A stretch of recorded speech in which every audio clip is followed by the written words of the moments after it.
प्रश्न है इसमें इकाई अंक क्या होगा। अब देखो इकाई अंक क्या क्या कैसे ज्ञात करते हैं, तो ये देखो ये गुणा ये है, तो इसमें इकाई अंक क्या है 7 है, इसमें इकाई अंक क्या है 2, इसमें इकाई अंक क्या है 3।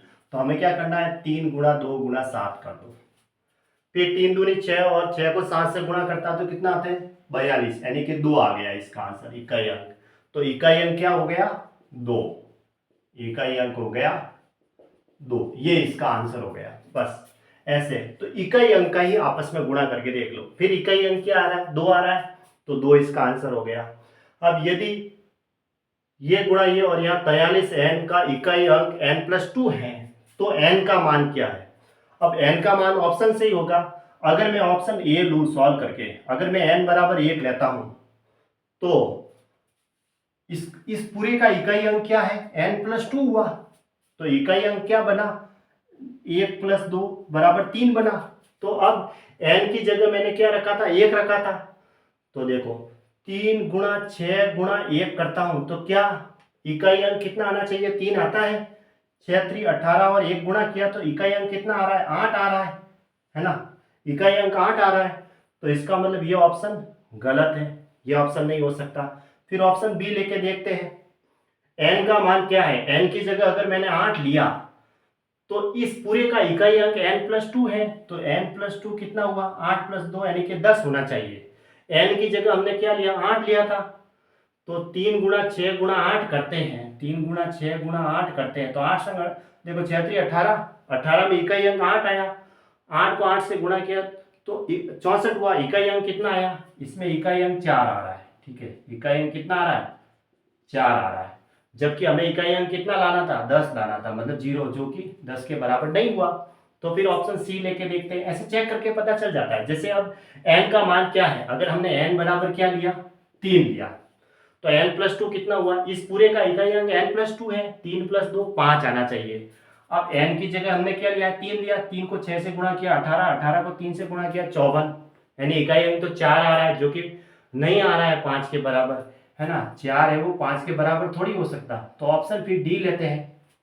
ऑप्शन डी में n का मान क्या है, n बराबर अगर हमने 6 लिया तो n+2 कितना हुआ 6 + 2 8 हुआ। अब देखो इकाई अंक 8 आता है कि नहीं आता है, क्या आता है देखते हैं, पता करते हैं। इसका इकाई अंक n+2 है, n+2 का मतलब 8 आना चाहिए, जब n बराबर 6 लिया तो। अब इसमें रख के देखते हैं, 3 गुणा 6 गुणा इकाई अंक n की जगह क्या लिया था 6, 6 6 3 18, 8 से 48, तो इकाई अंक आ रहा है 8, इसमें इकाई अंक कितना आ रहा है 8 ही आ रहा है। तो ऑप्शन डी सही है। क्या सही है, ऑप्शन डी है वो सही है। ऐसे ऐसे ऑप्शन डी पे फिर राइट होता है, यानी कि इसका n का जो मान है वो 6 है।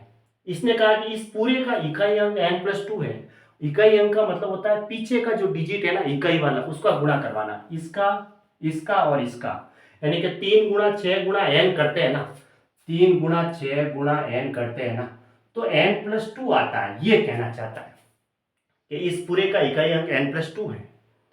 ठीक है, अब चेक करके दिए n का मान क्या होगा, n का मान अगर 6 लिया, ये लो 6, और तो इधर भी मुझे 6 रखना पड़ेगा, 6 + 2 इधर 8 हो गया, तो क्या इस पूरे का इकाई अंक 8 आता है।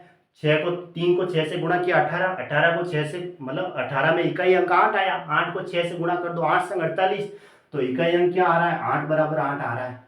ऐसे इस तरीके से, तो इसका मतलब ऑप्शन डी है इसको सेटिस्फाई कर रहा है। x के किस मान के लिए 7 अंकीय संख्या, ये जो संख्या है ना ये 55 350 x2 72 से विभाज्य है, ये 72 से विभाज्य है, ऐसा है 55 थोड़ा ऐसा। ठीक है, 72 का मतलब क्या होता है 9 गुणा 8, 8 9 72 होता है, तो ऐसी संख्या 9 से भी विभाजित होगी और 8 से भी विभाजित होगी।